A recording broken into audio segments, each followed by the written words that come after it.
Welcome to Bon Jovi Discussions. Tonight's episode is going to be one of my absolute favorite episodes as I get to chat and interview with one of my absolute favorite musicians. He's especially one of the coolest producers, guitar players, and singers, and one heck of a nice guy. He's a monumental part of one of my favorite hair bands, Trixter, and is starting one of the coolest Bon Jovi tribute bands, Always Jovi. I'm absolutely excited to welcome to the show the legendary Steve Brown. How's it going, man? Jerry, how are you? Great to Man, be here finally, and thanks for having me on the show. I've been looking forward to this for weeks, and I'm gonna fanboy tonight because I'm a huge Trickster fan, and I'm so excited you're starting Always Jovi, which we're gonna talk about later on in this Yeah. episode. But it's great to have you on. I'm looking at all the memorabilia behind you. Um, I what's that one to your left or to your right? What, Toward, right by the straight yeah, back? yeah. That's What? a Van Halen Oh, that's Van Halen. 1978 autograph, all original members, and it's got one of Eddie's picks from Oh 1978. And man, Eddie Van Halen, and the reason I started playing guitar was two guitar players, yeah. Ace Frehley and Eddie Van Halen. And happy to say and blessed to say that both of them became very dear friends of mine. Sad that they're both not here anymore, but I was lucky enough to spend some of the most incredible times in my life with both those guys.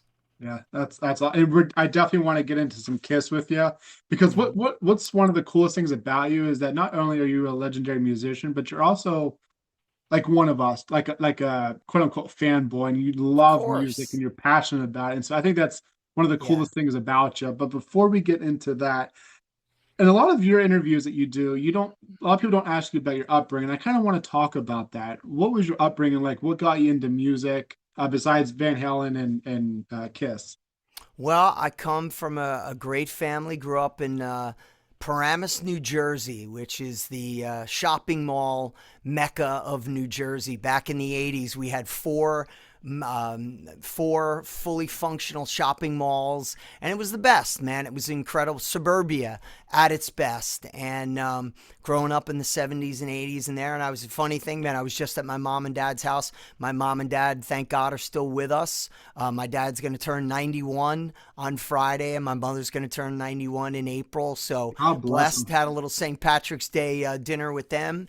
And yeah, I grew up. I'm two older brothers. My older brother Chris and Mike, and they were. My brother Mike was a all-star athlete in Paramus. All-century baseball and football. Like my father was also a semi-pro baseball player before he became a school teacher and a high school and middle school principal. That was in the song "Give It to Me Good." You know the truth. My father was a teacher and he taught me how to live. It's the truth. But yeah, growing up in Paramus, New Jersey, man, it was as a kid, sports, dirt bikes, BMX bikes, having fun.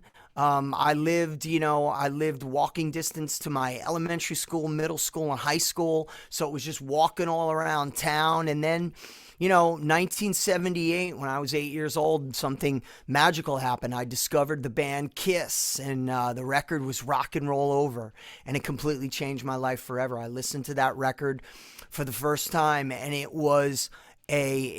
tell people it was like a Kiss concert in my head because I had never heard music so heavy before. My family, we were very musical. No one played music in my family except my grandfather. He played a little piano, but we always listened to music. In the '70s, it was happy hour at the Brown House. My mom and dad had this big vinyl, this big record player console thing, and it was Fleetwood Mac Rumors, Beatles, Abbey Road, Neil Diamond live at the Hollywood Bowl, Donna Summer, and then when disco came in, the Saturday Night Fever soundtrack. So, and there was just always great music playing in the house. And I remember that. And I remember one of my earliest memories of what attracted me to rock and roll was watching, and I was 3 years old at the time, watching the Elvis Aloha from Hawaii special. Oh man, And I that's a great. remember, yeah, man, I remember that, and it was one of my earliest memories of seeing my mother reacting to seeing Elvis on the TV. And if you remember, you see pictures of him, he was at his, I think, the coolest. He was so thin and dark tan in the white suit. And I just remember as a little kid knowing there was something special about that. And it wasn't until, 5 years later, discovering Kiss and being completely possessed. From that moment on, I listened to Rock and Roll Over, I Want You, Take Me, Calling Dr. Love. Those 3 songs, I didn't know what was happening to me. It was every sort of emotion in my blood, and something changed. And then I got into Kiss. A couple of the neighborhood kids were into it as well. 1978 arguably was their biggest year. So once I discovered it and people knew, it was like, wow, everybody's into Kiss. The world is into Kiss. And, it was Kiss Mania. And then a couple months after that, a kid up the street came running down with an 8-track tape, and he said, Steve, I hear you're into Kiss. You got to listen to this band. Gene Simmons from Kiss discovered them, and it was Van Halen 1 on an 8-track tape. Oh my gosh. And he handed that to me, and I remember going in my house, putting it in my brother's 8-track player, and hearing the beginning of Running with the Devil, and hearing that guitar sound, and then hearing Running with the Devil, and I could hear something that sounded vaguely familiar to Kiss. The Answer, the background vocals, Running with the Devil. And then what comes on next? Eruption. And it was an out-of-body experience. Hearing that for the first time as an 8-year-old kid, I didn't know what was happening to my ears. What is this sound? And I looked at the cover and I go, well, it's got to be an electric guitar. And soon after that, I told my mother, I want to learn how to play guitar. She took me down to the local music store, which was in Maywood, New Jersey, the next town over, Musically Yours. And the funny story about that was I'm lefty, I'm a southpaw. And we went into the music store to rent a guitar and take lessons. And the guy behind the counter goes to my mother, Mrs. Brown, is Steve lefty or righty? And she goes, well, he's lefty. And the guy goes to my mother, well, it'll be cheaper if he learns how to play guitar righty. Because, back then they didn't rent lefty guitars. Or, it would cost a lot of money if they had to buy one. So hence, that's why I play guitar righty. And it's a funny story. Of course, I still, bust my mom's chops. I go, yeah, of course, man. What would I have played like if I played lefty? But we'll never know. But I immediately started taking guitar lessons and just fell in love with it and was possessed by rock and roll and all things rock and roll at an early age. Do you still write with your left hand, or did you? I write with my left hand, yeah. Wow, that's awesome. So, just a side question, real quick. So, I'm a massive Kiss fan too, and I know you're probably going to say Ace Frehley and Peter Criss is your favorite era of Kiss, right? Oh, definitely. But I love and appreciate it all. Yeah. And even now more than ever. I love the 70s stuff, but I feel like my favorite era of Kiss was the whole Unmasked area, with Crazy Nights, Hot in the Shade, Revenge. Sure. Revenge is an incredible album. Oh yeah. Stuff, but just Eric Carr, Bruce Kulick, and I don't know. I just love that era very much. Eric Singer too. Yeah. Yeah, Eric Singer. Yeah, and then Tommy Thayer came in late. I know he was like a manager at first, and then I think he started early 2000s. Was it? You're the expert on Kiss, so.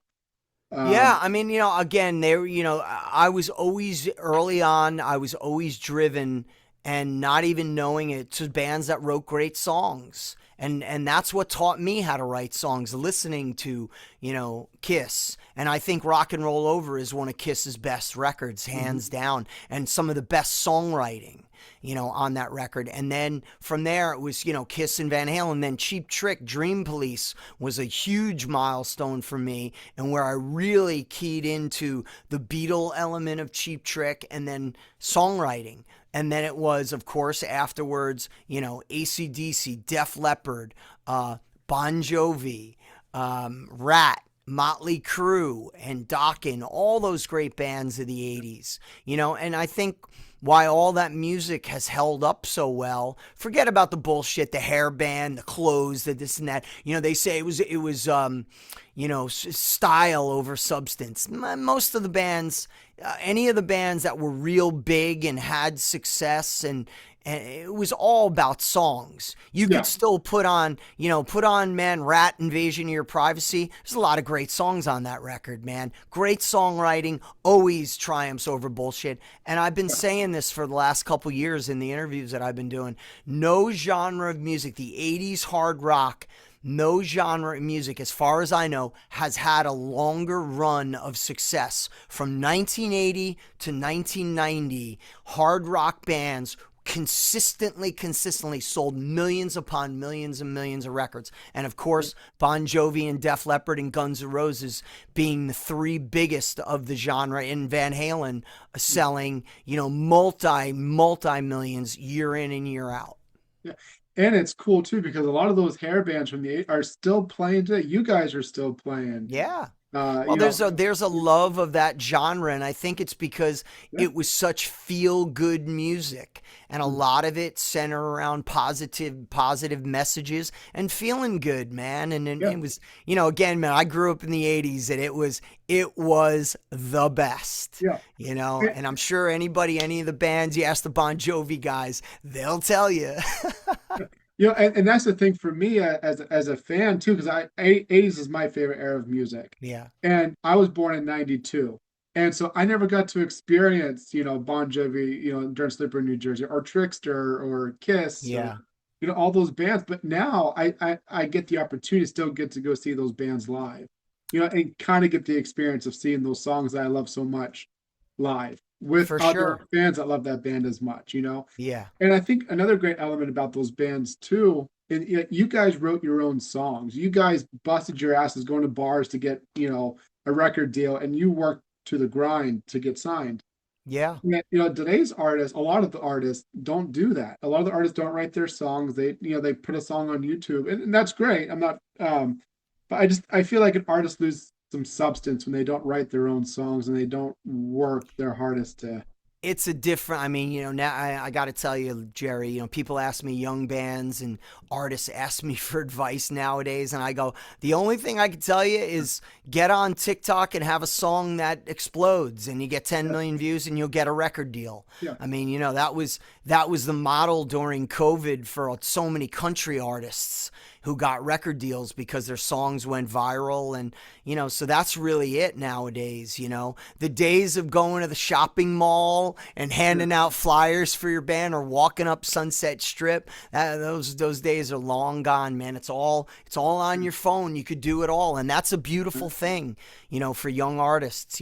I got this kid, I don't know if you've seen, but on American Idol, there's a kid from Paramus, New Jersey, who I recently got introduced to and became oh, friends with. This kid, Jake Thistle, and he's grew up, a couple blocks away. He went to the same middle school, same high school. My neighbor down the street was his history teacher. He's blowing up on American Idol. He's doing phenomenal, sings and plays guitar. He's like Jackson Brown, John Mayer, killer.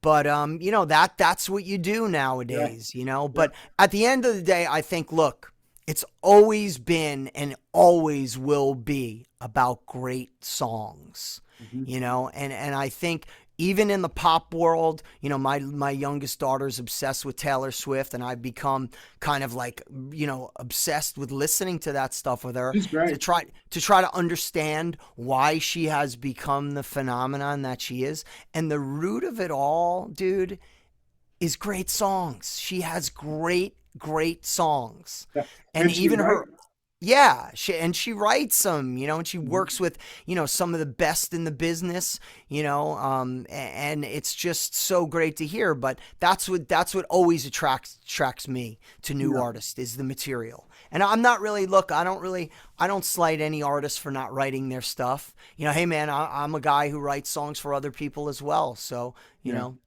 I get yeah, it. I'd rather have a great artist with great songs than just a great artist with shitty songs. yeah. I'm with you on there. So let's back up to, so you were 12 when you started Trixter. I think it was Raid at the time Mm-hmm.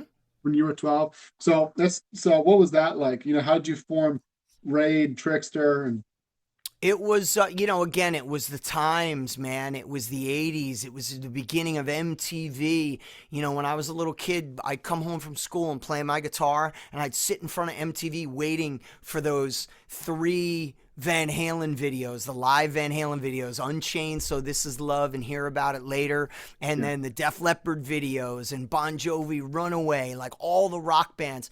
But I also, and it wasn't until later on that it clicked in my head. I also loved Duran Duran, and I loved all the pop bands, Adam and the Ants and the Motels and the Go-Go's. My brother Chris loved the Go-Go's. He was a little bit of he was really into the new wave stuff. Again, talking about my brothers and their music. My older brother was into like Southern rock and the Eagles, where my middle brother was into the B-52s and Adam and the Ants and all the Spandau Ballet and Linda Ronstadt, just all. So yeah, that all played a part in my stuff. But, starting Trixter was just, dude, it was that time where I was born with a drive and the love of rock and roll. And I was obsessed early on with, and I think I learned very early on, the business in a way, reading the vinyl.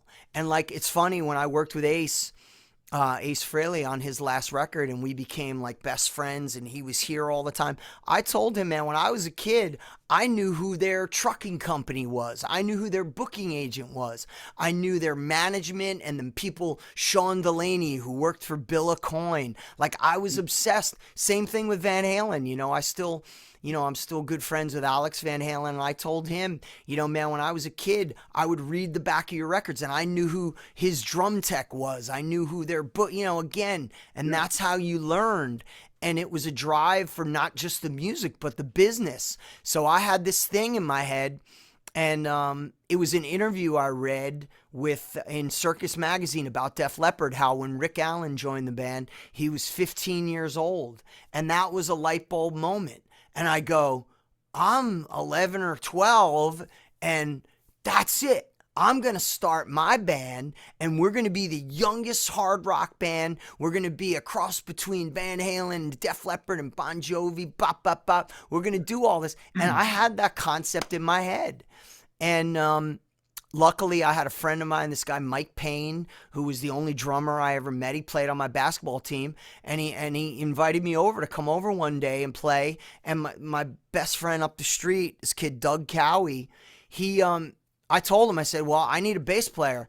Buy a bass, and I'm going to teach you how to play. And basically what I told him is, I just said, on that low string, just follow the power chords that I play. And so he learned how to play bass. And we went over to Mike Payne's house one day, and I'm going to say 1982. And I'll never forget it, man. We plugged in, and hearing a real live drum set for the first time, and plugging in my PV Studio Pro amp, and like having to turn it up to 10 to compete with a live drum set. But once we got everything going and could hear everything, it was again that rush in my it was, shooting rock and roll into my blood, that sound of a band. And as bad as it was, there were moments of playing, I think we played what did we play? We played a little bit of Ain't Talking About Love. You Really Got Me, of course, that because that was so easy, but it was like the infancy of what was to come.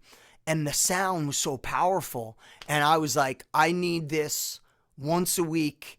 We got to do this. And that's how it started. And then right after that, I wrote my first song, which this song called Mistress, which I've talked about, yeah. and it was like it was sort of a cross. It was like Kiss Making Love meets Wasted by Def Leppard, but I tried to make it sound more Van Halen, like the Full Bug or Romeo Delight, if you can imagine that. And that was the first song. And so very early on, it was always in my head, I got to write songs, and so that's how it started. And then about a year later, I met this guy, Pete Lauren, who he was 4 years older than me, and when I met him, he was best friends with one of the kid I looked up to, kid Jim DeSalvo, who mastered a bunch of our Trixter record. Became my best friend. Sadly, he was killed in 2019 in a terrible accident. But long story short, I looked at Pete and I knew he was so good looking. And I said to myself, if I could teach that dude how to sing and if he could grow his hair like John Bon Jovi, I said, I got a shot at this. Wait, And that's what happened. he didn't know how to sing at that point? No, But no. really? I never knew that. He's a fucking incredible singer. I tell Yeah. you what, You're especially welcome. I never knew he didn't know how to sing when he joined the Yeah. band. That is Yep. awesome. Yep. No. So, that was it, man. I knew that, and I remember reading an interview, I think with Nikki Sixx or Tommy Lee early on, where when they saw Vince Neil, for the first time when he was playing in another band, they said, I don't care what he sings like, the way he had those girls going crazy and the way he had command on that stage and shaking his hips. And that was sort of the thing. So, I met Pete and we were immediately, I said to him, listen, man, I'm starting a band and I think you'd be great. He loved Van Halen. He loved Boston, Judas Priest, and everything. And I said, and he had a really good talking voice. That was one thing. And I knew that I said, man, well, he has a really clear talking voice. I bet he could be a good singer. And so at that point, I was already pretty good at singing and writing songs. So I just sang to him what I wanted him to sing, and he pretty much copied it. And that was the beginning of it, man. And I'll never forget the first time we played together in his mother's backyard in Paramus, New Jersey. We set up our gear and we started playing, and it was like we were playing Madison Square Garden from that first time. And, the rest is history after that. How soon does PJ Farley come into it? I think it's a few years later he comes in. Yeah, right? yeah. PJ joined the band in 1988, like after we had already started moving up the ladder. What had happened was, we did a couple shows. We did one show as Raid, RADE, which was kind of a play on, the Rock Brigade, the Def Leppard, slogan. And then I was like, now we got to change our name. And I came up with Trixter. And, I came up with the logo and put the X in it, because there was a band, Trixter, that was on Ozzy's label, Jet Records, but it was spelled Ckster. Oh. And I was like, nah, that's not heavy metal enough. We got to put the X. And I did the cool logo with the X coming. And that was it. And then I think it was July 8th of 1984 was the first official Trixter show. So, and that was it. And we did a mixture of, we did a lot of Van Halen, Motley Crue, Twisted Sister, Rat, Dio. And we did at that show, I think we did one of our first originals. We did the song Love Ain't No Game, which years later turned into the song Play Rough on the debut album. And then we did that. It was at our town band shell. And then right after that, about a month later, we played at the local Paramus roller rink. So the first two Trixter shows were, I believe it was July and August of 1984, and then we took time off. After those first two shows, I said we need to stop playing cover songs and we need to be an original band. And it didn't sit well with everybody because the other guys were older and they wanted to play and they wanted to pick up as many girls as they could. I was still not at that point yet, but I was quickly learning the power of rock and roll and girls. And so I started writing a lot more songs, and then we proceeded to go into the studio in late 1985, 86. Is it okay if I ask you a quick question, not to interrupt? So in '84, because Bon Jovi's debut album was about maybe 4 months out at that point, were they kind of any influence because they're from New Jersey, and did they kind of influence, hey, Trixter can make it too, we're from New Jersey? Yeah, of course. I mean, but I got to tell you, I wasn't immediately blown away. I bought the first Bon Jovi record, and I really liked some of it. If I remember correctly, I loved Runaway, of course, and I loved Get Ready. But some of it, just didn't resonate enough with me. I think I was way too into, Van Halen at that point. And, but of course, it was always, hey, man, these guys are from Jersey. They're from Sayreville. This is cool.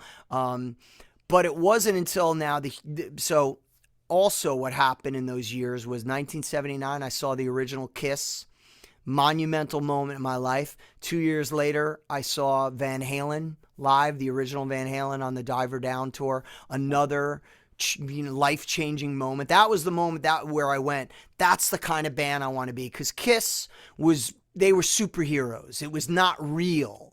You know what I mean? When you saw Van Halen, it was like going to a fucking New Year's Eve party and a rock concert and a strip club and everything else you can imagine all rolled up into one. And it was the energy and the party vibe was like, and the smiles. I mean, it was again life-changing. But 1985 was the third most life-changing concert I saw, which was Bon Jovi and Rat on the Invasion of Privacy tour. Man. And it was the night that Bon Jovi were getting their gold records. You know, I loved 7,800 Degrees Fahrenheit. That record is what connected me. In and Out of Love. And just the whole, I still to this day love that record. And I think sadly it gets overlooked, and I still think Silent Night's still one of their best ballads. But seeing them live completely changed everything. They came out and we had great seats. We had this thing where we had a guy who we met who was a security guard at the Meadowlands, and he told us the secret. The Meadowlands Arena, for all you people, is the famous New Jersey arena, which I was blessed enough to play twice with Trixter. But he taught us that there's a backstage door that you can go down, section 110, and it takes you go right up to any level, and you go down the stairway and you're backstage. And at that point, we had long hair, so we looked like rock and rollers. So we would sneak backstage, and then what we would do is come out the backstage to the front row seats, and we would find open seats and stand there and watch the show. So we watched Bon Jovi, and I'll never forget, man, within the first, 2 minutes, I forget what they opened up with, but it was like seeing John and seeing Richie and the guys, Dave. It was very much like seeing Van Halen, but different, because they were smiling. They had all the great 80s clothes. John was wearing, the purple leather pants with the blue leopard jacket and all the colors. He just looked like he was the coolest looking front man. And at that point, he was singing great. I remember he said something like, "I'm 23 years old." And it was just, they were just unstoppable. And hearing those live harmonies, they were just the best live band I ever saw at that point. But the X factor for me that night, and I couldn't stop looking at him and hearing him, was seeing Richie Sambora for the first time and hearing his voice. And I just immediately keyed in and I went, that dude sings like no one I've ever heard before. He sings like a lead singer, yet he's the guitar player. And that was a life-changing moment for me, where I said, I have to step up my game as a singer and become that. And that's, hence where I am now as a vocalist and, the main vocalist in Trixter, and been a singer for all these years. It was because of seeing Richie and being an incredible performer, mind-blowing guitar player. I mean, always played the best, just the perfect parts for the song, and the band in general. And that was the night they got their gold records. And I remember looking at Pete, and that was the night we kind of both looked at each other and said, you know what? If those guys can do it, we're going to do it. And that sealed the fate for us. And it was just, there was nothing that was going to hold us back from getting where we wanted to be. And Bon Jovi was, that huge influence. That's incredible. So when does John come in the picture if you meet him for the first time? Well, yeah, it was, 1986. We'd recorded what fans like to call the Just Having Fun demo or record. Some people call it a record, but it's not. It was just 5 songs. It was the first time in the studio. It was a learning process, very scary, but we recorded these 5 songs. You Got Me Running, Take the Chance, Love Ain't No Game, which became Play Rough, Too Hot, and Top of the World. Yeah. And these were the songs, and we put together a little press kit, and that summer of 86, there was a Z100, the big pop radio station in New York. They had this thing where they would do these spirit contests, and we heard on the radio, Bon Jovi's they're doing a private show, a private school in New Jersey won this contest, and Bon Jovi's doing a secret concert. So what me and the guys did was we got a car and we drove around. Someone told us it was in Passaic, New Jersey. And for all you Bon Jovi fans, you might know this show, but we found out where it was. It was at this Catholic school in, it was either Passaic, New Jersey. I think it was Passaic. And we pulled up. Sure enough, we saw, a couple big,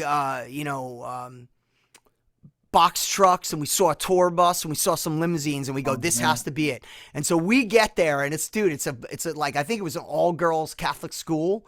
And like, we come up as looking like little mini Bon Jovi dudes, long hair cut off. And I'll never forget as soon as we walked up, our friend, this guy that we knew, Dean Fasano, who was in Message and Mercy with Richie Sambora. Yeah. Dean was also, at that time, he was in the great New Jersey band Prophet. And we had met Dean before, and we knew his sister. So Dean comes walking out, because he came with Richie, I believe. And he goes, oh, man, he goes, I'll get you guys in. And sure enough, he got us in, and we got to see the show. And I don't know if you've ever heard about it, but it was a really cool thing, because they did like half of Slippery When Wet live. And it was like, I'll never forget it. Like hearing these songs, and John talked about, we just got back from making this record, it's going to be called Slippery When Wet. And they played, Raise Your Hands. They played Social Disease. They played Social Disease? Yeah, they did, with a horn section. They never played that. I don't think they ever played that live. So I never knew they did that at that show. That's awesome. Yeah. Yeah, so you've heard about that show? Yeah, but I never knew that they played Social Disease. I could be wrong on that, but I just remember it was great. Richie was wearing red leather pants. John was in, like the photos like you saw of him. He had that same the jeans with the guinea tee. He had that hat, that black hat that he always wore at that time. Yeah. And so me and Pete were up in the front row, and we were like the only dudes there. Yeah. So John kept looking at us and he knew. So at the end, we gave him a flyer, Trixter live at the China Club. And I'll never forget it, man. He opened it up and he looked at it and he pointed at me and Pete, and he looked at it and he went like this. And then that was that. So I think that was July. And then a couple weeks later, John was doing a press conference at the Hard Rock Cafe in New York, and it was September. I think it was right. I'm not exactly sure when it was, but long story short, Pete and the drummer decided to cut school, and they were going to drive. They went into the city, and they cornered John somehow as he was walking out, and they gave him the Trixter press kit, and it had our hotline in it. Yeah. And it had call the Trixter hotline, which was Pete's home number with the answering machine, that we used to give all the girls, call us. But lo and behold, man, I'm going to say probably 2 weeks after that, we get him, we're rehearsing, and we go upstairs at Pete's house. So I don't know what we were doing. And he hits the answering machine, and you can hear it on YouTube. It's on Pete's site. Hey, Peter, it's John Bon Jovi. I listened to your tape. I think you guys got a lot of potential. And that was it, man. Dude, we were thinking, we're going to get signed. John's going to sign us. We're going to go out on tour with Bon Jovi. Where's the nearest Porsche dealer? Let's go get him. Let's go buy a Porsche. We thought it was game over. But it was cool. And again, it was that seal of approval and another moment to where we looked at each other and said, man, this is getting real. And then what had happened also was we had started playing clubs in the spring of 1986. There was a thing going around New Jersey and Staten Island where there was this promoter guy who was putting on these all-ages rock concerts. And there was a place in northern New Jersey called the China Club, Sunday nights, and it would be a heavy metal band with a pop metal band with a new wave band with a girl metal band or even a Metallica style. And it was 3 or 4 bands every Sunday night, and it was the place to go. and there was hundreds of kids there every night, and it was the quintessential. If you've seen those, heavy metal parking lot movies, Mhm. that's what it looked like inside the China Club. There'd be kids with Metallica jackets, and then there'd be dudes dressed like Poison or dressed like Duran Duran. And so Trixter would play these shows, where it would be, there was a couple great bands. There was SS Steel, who was like, they were like a harder AC/DC, even Motorhead, Metallica type band, really heavy. And then there was another band called Pharaoh, which was like, they were like a cross between Duran Duran, Motley Crue, and the New York Dolls. And that would be the night, and it would be these three different type bands, and it would be every week. And so Trixter, we immediately, of course, we were in the time where, Dial MTV and all the hard rock bands, Motley Crue had exploded at that point. Rat was massive. Dokken was starting to take off, and it was right before Slippery When Wet Mania. And so we got the call from John, and it was another, again, like I said, a seal of approval from a legitimate rock star. Yeah. And then a week later or two, Slippery When Wet came out, and boom, it was off to the races. And then all of a sudden, our shows, because we were kind of like a mini, we were like a mini Bon Jovi, Van Halen. That's kind of what I modeled us after. And then New Year's Eve, Bon Jovi went out on that tour, the Slippery When Wet tour with Cinderella opening. They played the Meadowlands Arena again in 1986 into 87. Of course, we did our usual Trixter thing, which was we got our tickets to the show, and we immediately snuck backstage. And right after the show, John, we're back there. And John comes walking out, and he sees us, and I could tell he had a buzz on. It was New Year's Eve, so probably Yeah. had about 20 drinks in him, but he was in a great mood. Obviously, he was the biggest rock star in the world at that point. But he came right over to us. He goes, "You Trickster motherfuckers, what's happening?" And I remember another thing. I remember he had a big ring on his finger, and it fell off. And I remember I picked it up and gave it back to him. And then he comes over, and the security guard is like, keeping him away. And he goes, "No, man, Gator, these guys are cool." And he goes, "Guys, come here. I want to introduce you to this other band that I'm working with." And he goes, "Steve, this is Dave and Rachel," and introduced us. It was me and Pete, and introduced us to the Skid Row guys. And I, at that point, we had a show where we were going to be playing with the original Skid Row with their original singer, Matt Fallon, in Staten Island, New York. And I told, I said, "Oh man, I'm glad finally, we get to meet you, man. We're opening up for you guys at Billy O's in March, which was 2 months away." And John goes, "Snake, make sure Steve and the guys make sure they get a sound check." And that was it, man. And then from there, it was, Snake gave me his phone number, and those guys became like big brothers to us, and then we know what happened. Skid Row got signed and went out on tour, and then we were next in line. And what a ride it's been. Yeah, you guys got signed to 89, right? Yes, yeah. Which was Thank under, God. was it artist you got signed under, or was it Mechanic MCA Records, yeah, that's right. which Yeah. was a subsidiary. They had Voivod, Dream Theater. Dream Theater's first record actually came out on Mechanic Records, and they had a band that broke pretty big, which was Bang Tango.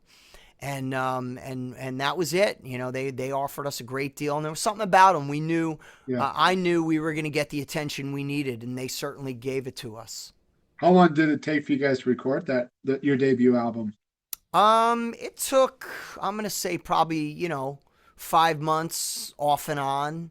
We went out to California, another dream come true, going out to LA the September of 1989, and that was my second time in California, and it was just, we were living in one of these, the Oakwood corporate apartments, and I remember the guys from Europe were in our building, bunch of other bands. And it was just incredible, man. I remember the first week we got there, Pete and I got to go to the MTV Awards in 1989, which John and Richie did that incredible Wanted Dead or Alive acoustic. That was the beginning of Unplugged and the famous Guns N' Roses Motley Crue fight. And and I remember we saw Gene Simmons at the after party, and he knew more about us than we did. He was like, "Oh, Trixter, yes, I know you got signed, and you're very, very good. You guys are young and and cute, and all the Gene Simmons stuff." And just a magical time. And then after that, a couple days later, we go to this club Bordello in LA, which Thursday night was like the place to be. And I'll never forget, man, we were having some drinks, and of course, we're underage drinking. It's LA. No one asks us for IDs. Pete was the only one who was able. Pete and Gus, I think, were the only ones who were able to legally drink. But we're drinking, and next thing I know, I look over my shoulder. My drummer goes, "Dude, David Lee Roth just walked in." And dude, for us at that point, that was like seeing God. We'd become friends with the Bon Jovi guys at that point. We'd be friends with the Skid Rows and Def Leppard, of course. Def Leppard's managers. Peter Mensch was a guy who was really responsible for our success, our early success in getting signed. But seeing David Lee Roth at this club, was like mind blowing. And I'm sitting there going, and always, man, I always look for a moment to where I'm going to go talk to somebody. And what are you going to say to make an impact? And I'll never forget walking up to Dave, and I remember he was shorter than I thought I would go like, "Oh man, Dave." And he was in this black leather suit, and he had that hair from the skyscraper, like that weird swoop over thing that he had going on. But he was in his biker gear. He was riding his Harley.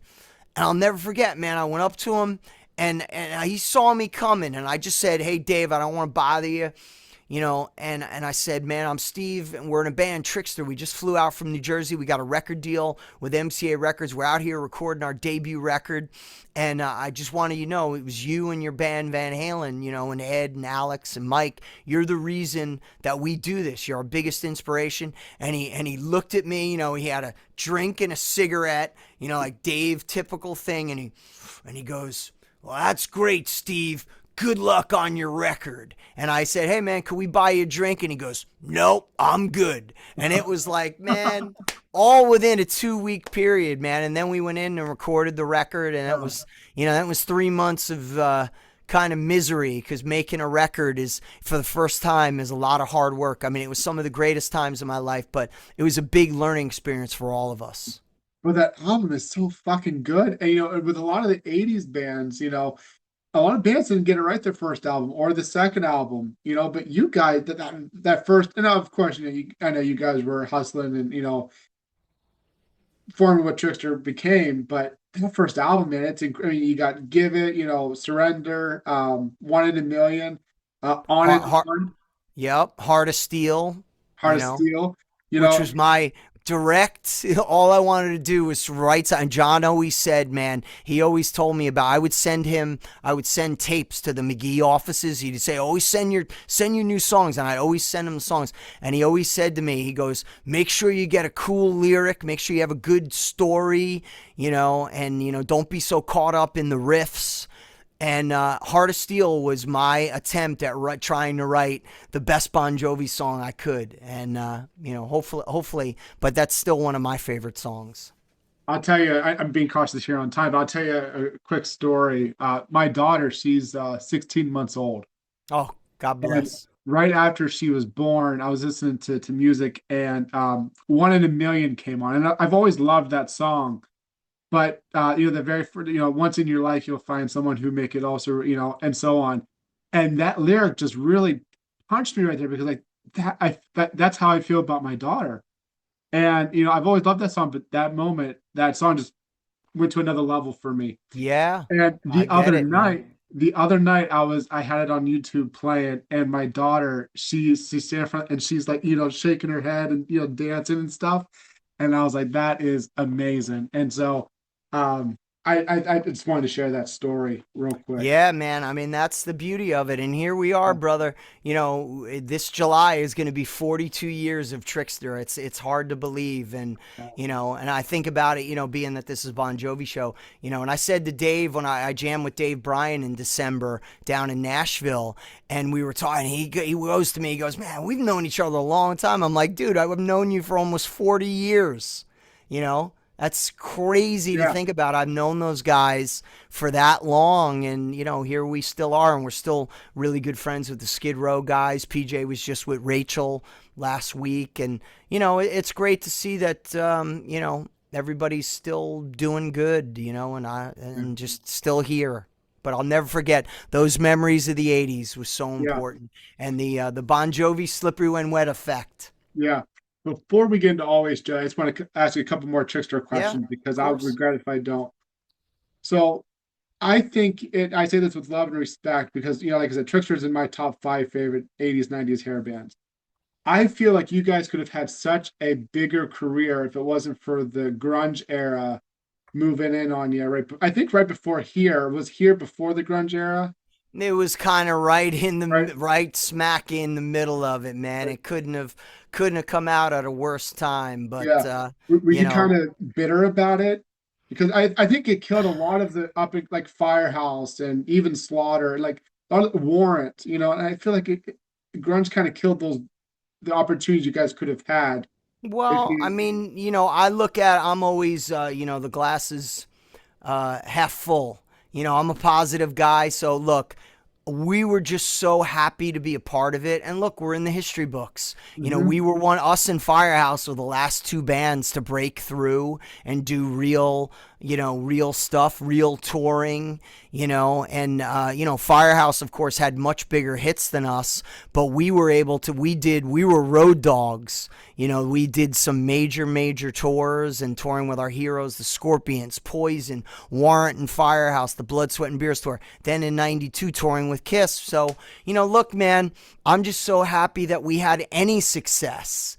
Yeah, And the fact that the Trixter success bought me this beautiful house. And, 42 years later, here I am talking to you and still doing it and just yeah. got back from a great weekend playing Trixter songs. So, I don't look at it like that. I mean, yeah, it would have been nice if maybe our first record came out in 1988. And we had that extra 2 years. Don't forget, Warrant and Slaughter, they came out 2 years, 3 years before us. Sure. Yeah. That Warren had two double platinum albums. Slaughter had, their first record went double platinum, their second record went platinum. They had a little bit more time in the game than we did. Us and Firehouse were, the end of it. But Firehouse went to a different level because they were more of a pop band. Yeah. They became more of a AOR, what do they call it? Adult pop radio. They Yeah. had those ballads, where they were getting played with Michael Bolton, where, we were still trying to be Van Halen or, Bon Jovi. But if people could, and I'm sure a lot of people have heard, but like I wish more people could hear like the Here album, Human Oh, Error yeah. album, Audio Machine, and that brings me to my next trickster question is Tattoos and Misery. Anyone that's listening to this episode, do yourself a favor, go play that song. That is my absolute favorite Trickster song. And I have to ask, what was the inspiration behind that song? The inspiration was, I came up with this title, and it was kind of, I think I was influenced at the time, it was the early 2000s when I wrote that. That was actually a song that I was writing for a project that I had. But in the 2000s, I had the PJ and I had this great band, 40 Foot Ringo, which morphed into Stereo Fallout. And I was in LA writing with this great songwriter, this guy Zandy Barry, who wrote some stuff for the Backstreet Boys. And again, and that was also part of the Bon Jovi influence. I had written, back in the early days with one of John's old band members, the great Jack Ponte, who is no longer with us. God bless Jack Ponte. But, Jack was a huge influence. So I learned very early on how important was, the Desmond Child effect. Work with other great songwriters and you will, get better. And so I can always continue that. Still to this day, I go to Nashville and write with different songwriters. But Tattoos and Misery was just, I still to this day, one of my favorite bands of that, late 90s, early 2000s is the band Lit. I love that band. They're dear friends of mine. And I think I was trying to do like a my own worst enemy thing, in Tattoos and Misery. And we came up with this great sort of, storyline of this person who is, someone you're in love with, but they completely wreck your life. Yeah. But you keep going back for more. And that's what it is. And it's just fun, man. Even like if you listen to that song and read the lyrics, you could see the movie or see the video. I wish we had the budget to make like a real storyline video for that song, Yeah. because I think it would have been out of control. Yep. I still think it's like, the tattoo. He's getting a tattoo on his arm and he's Oh singing, yeah, yeah, singing the song yeah. and stuff. But live, I was just watching a video the other day. I think you guys were playing the whiskey last year, and you guys had Mhm. played "Tattoos of Misery," and I love the way that you and PJ play and sing that song. Just just the Mhm. you two guys, and then drummer Ben. Yeah. And I just thought, wow, that is. I don't know. I just it's one of my favorite. It is my favorite Trickster song, and I'd regret not asking you about it because I just think it's incredible, and I love the Tattoos, man. Yeah, no, it's a fun one, man. It's one yeah still, we play that live now, and PJ sings it, and it just yeah people love it. yeah. And again, it's great, and it's the importance of making new music, and we're working on a new Trixter record right now, Oh which man. can't wait for you to hear it, man. If you come out to one of the Always Jovi shows, I will play you the rough mix of one of the new songs, and I think you're going to be blown away. I'll hold you to it. Well, that brings us to the next thing. So, always Jovi, and I'm telling you guys, Steve has sent me some of the songs. I Look at that promo. Oh man, that is awesome. I'll sign one for you, brother. Don't worry. It'll go right in my office in here in a Uh, frame. yeah. But so let's. I got so much to say because I'm really excited about this. I love tribute bands. Um, so I guess before we get all into it, what inspired you to do a tribute band Well, for Bon Jovi?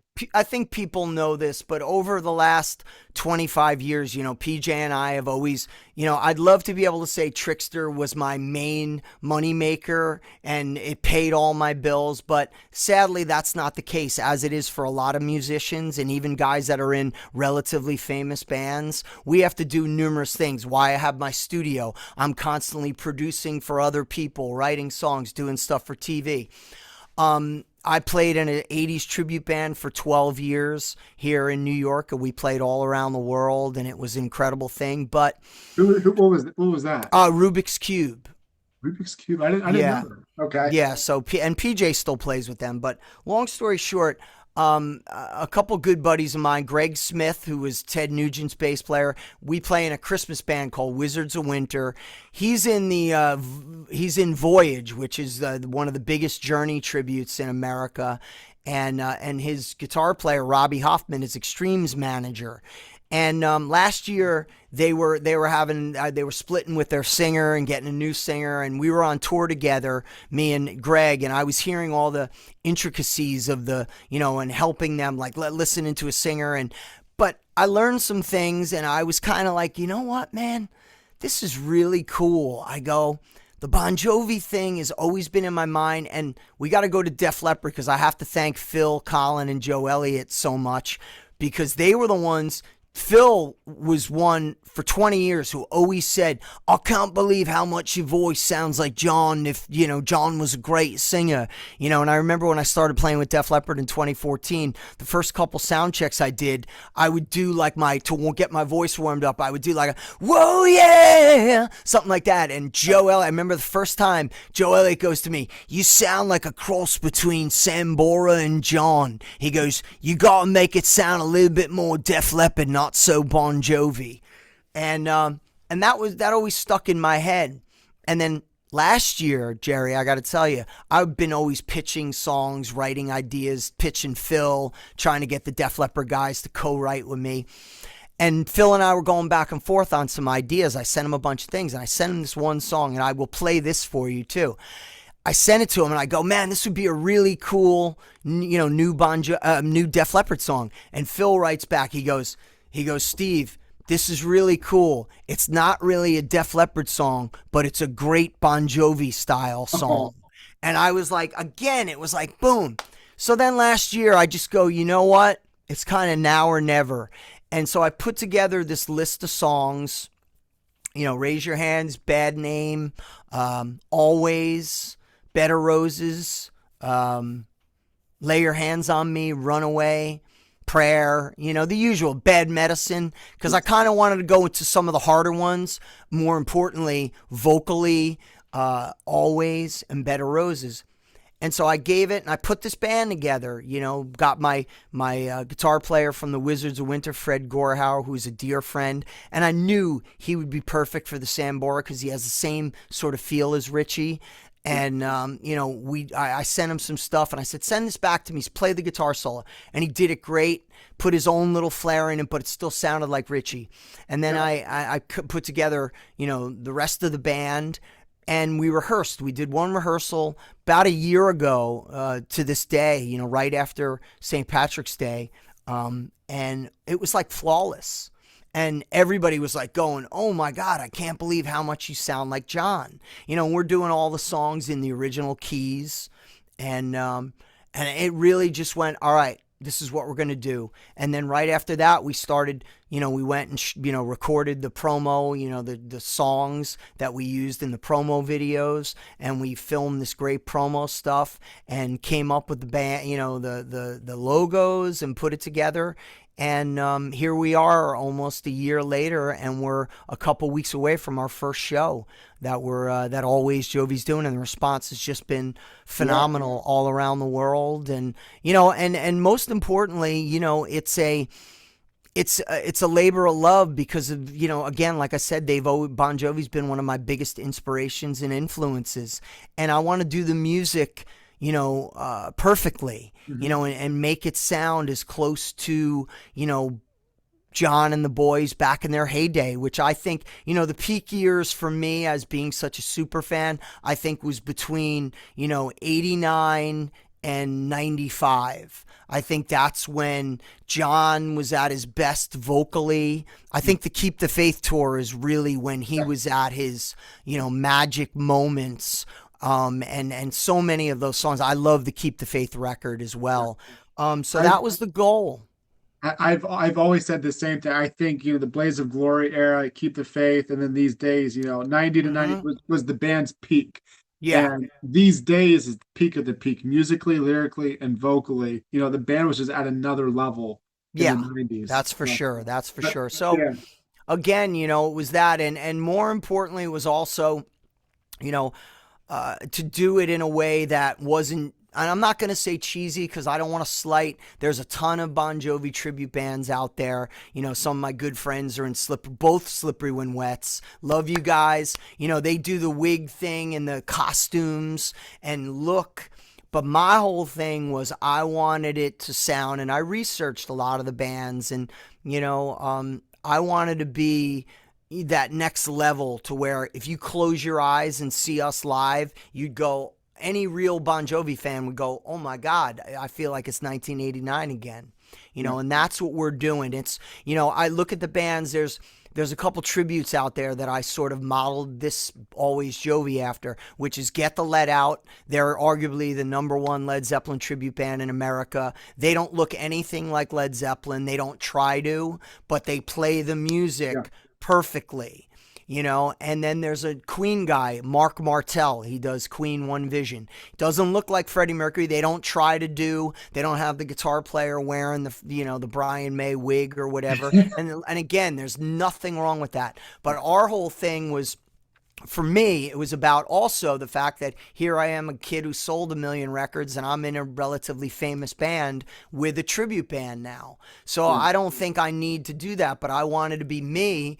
But being the front man, that's the thing that most people are weirded out by. I get messages, "Dude, it's so weird not seeing you with a guitar." And I go, "Don't worry, I'm going to be playing some guitar, of course the acoustic, but I'm also going to be playing some lead." But, we have some unique elements in the band for sure. It's a different take on it, which I don't think anybody's done. Of course, we have, Devin Marie, which is a female background singer, and she adds another completely different element. Of course, we're able to do Who Says You Can't Go Home every night. She does some of the super high harmonies, and she's also going to be singing a couple big hits on her own, which is going to be a different thing because that's going to enable me to get a little bit of a vocal break, but I'm going to play some lead guitar. Oh And, man, so it's going to, what songs will those be? I'm not going to tell you now. Come on, brother. You got to come to the first show at the BMI Event Center in Versailles, Ohio, like everybody else. But of course, as we know, it'll be on YouTube the next day. But yeah, so it was really a lot of thought and a lot of love put into this. And, right before I launched the band, I had the great, crazy what luck it was that I was playing Nashville in December with my Christmas band, the Wizards of Winter, that I tour with every year. And my friends were playing at Kid Rock's club, and they're friends with Dave Bryan. And they go, yeah, Dave's going to come out and probably jam with us. You should come. It'd be great. You could sing the Bon Jovi stuff. And so me and Dave are hanging before we go out to jam, and I go, and he goes, yeah, man, I'll take the beginning of, we're gonna do Wanted, Bad Medicine, and You Give Love a Bad Name, and I'll take the beginning of Wanted, then you take over. And then it was like, he sang the first verse of Wanted, then he pointed to me, and then I took over, and I remember like him looking at me with a big smile on his face, like hearing it, because and the videos are out there, and it was awesome. And then after we got done jamming, I grabbed him. I said, hey, man, I just want that was so cool. Great to see you, dude. And I said, I want you to know I'm launching my Bon Jovi tribute like tomorrow. And I said, thanks for the footage because this is going to be great for us. And I'm like, dude, it's all about love. And, I'm going to do you guys right. And I told him, and I don't know if a lot of you guys know, and I've been saying this in interviews, I have over the last year or so, and I saw John, the last time I hung with John was in 2022 at Gwyneth Paltrow's 50th birthday party. I played there with the 80s band, and I saw John afterwards, and I grabbed him, and he grabbed me, and it was funny because I hadn't seen him in a long time, and he goes, Steve, dude, you got to tell me. All he wanted to know was about the Def Leppard thing. And he goes, yeah, I see you're playing. What are you doing with Def Leppard? What are you doing with the guys? That's what he kept saying. And it was so crazy, dude, because this is Gwyneth Paltrow's 50th birthday party.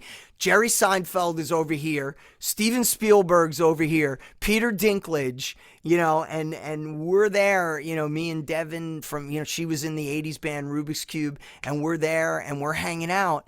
And like John, all he wants to talk to me about is playing with Def Leppard. And he said to me, which was really funny, he goes, yeah, I saw it on social media. He's like, I thought you won a contest. And I go, dude, what the hell are you talking about? I didn't win no contest. I said, I've been their backup guitar player for the last 10 years. I said, go look at the video of me playing Wembley Stadium with them. And he cracked up and he was so cool. But it was in summer of 2022 after he had that really tough tour. And I grabbed him. I said, dude, I love you, brother. I said, what's going on with your voice?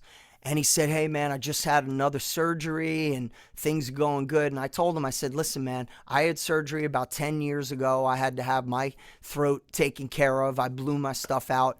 And I said, I've become really kind of an expert at the recovery of it. And my voice after my first surgery went from here to through the moon.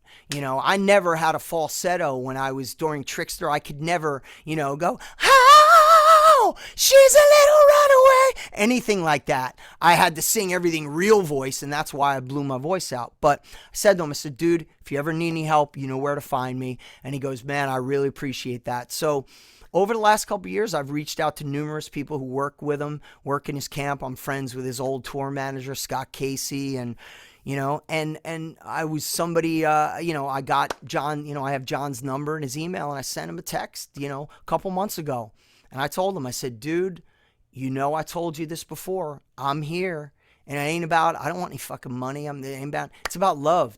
Nobody wants to see John succeed in these shows, coming up more than I do. I mean, I know he does and all of his band, but being such a fan and seeing what he's gone through, and I've been there. I've been there when you got to go up on stage and your voice is wrecked.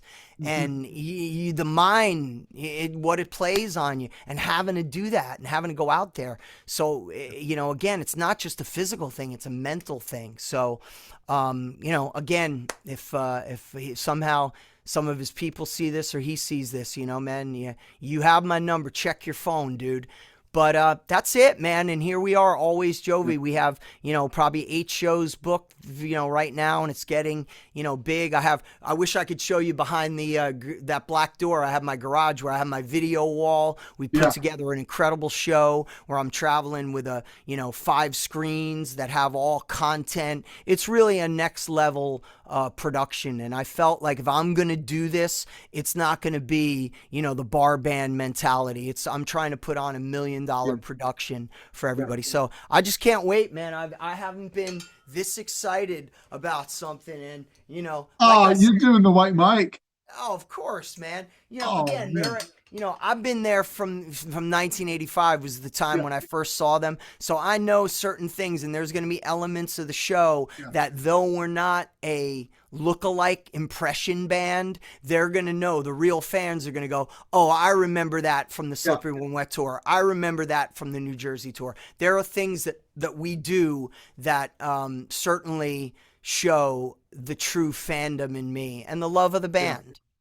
And I think that's why I'm so excited to see this show because going back to when you mentioned the whole look-alike thing, I think there's a very fine line between being a tribute band, playing the music, and then looking like them. Like there's some tribute bands, and I'm not putting any of them down, but there's some bands that they do the David Bryan wig, and they're all wearing. It just looks so goofy, and like Jason Maury of Super and Wet. I That's know my Jay. He's a great guy. Jason yeah. is a big fan of my guitar company, and I love you, Jason. Thanks. Him and Yeah. his guitar player. They have like 4 of my guitars. Yeah. Oh, SBS guitars, kids. SBS.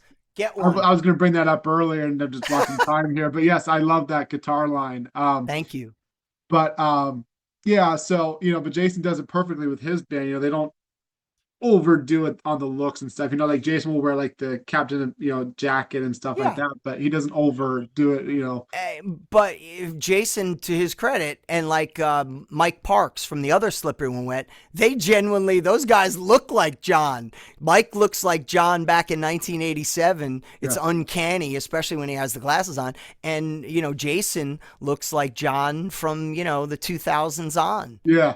And such great guys. Love them. Yeah, I had Jason's a good friend of mine. I had him on the podcast, and he talked about I forget which he was playing in front of some band, or he was in like the front row of watching a band, and the band thought he was actually John Bon Jovi and invited him backstage after the show, and realized it wasn't That's really awesome. John Bon Jovi. Yeah, Yeah. so that's a fun story. But anyway, with this tribute, always Jovi, man, I'm just excited for it because it's two of my favorite worlds collide in the Steve Brown Trixter world and Bon Jovi just collide in. And so I've seen promo videos. And obviously you sent me some, Living on a Prayer and Bad Medicine. I was like blown, like I was listening to Bad Medicine today. And I was like, fuck, this is good because your vocal range is just like out of this world on these songs. And these are really Thank you. tough songs to sing. It's not easy. And I'm not a Man. singer, so I can't even imagine. Yeah, But well, luckily, again, it's a natural, I don't really have to work that hard at it. I mean, it's the stamina of putting on a 2-hour show. Believe me, dude, I set up every other day. I sit here, I got the mic, I got the screens going, I have the music singing, and, it's work, and it's been a year, and again, like I said before, man, we're doing all the songs with no tuning down. We're doing always in the original key. Every song is in the original key, so it's going to sound just like the album. yeah, and I have to plug in your all because I saw some of it on on the Instagram page. Fucking incredible! Because always is probably the toughest Bon Jovi song to sing, and you nail it. Thank you. It's awesome, and I'm really excited to see that one. Thank you, man. And On I stage. wouldn't do it. I wouldn't do it any other way. Yeah, Again, my love for that band and those guys and those songs. I mean, it has to be done at a level that I think they would approve of. And I hope so. Their lawyers haven't called yet. have you talked to John about starting this band up? No. I think John's very busy and getting ready for the tour. Yeah, And again, I'm not, like I said, man, I reached out to him probably, I think it was still in December or January. And, I told him, I'm always here. He knows that, yeah.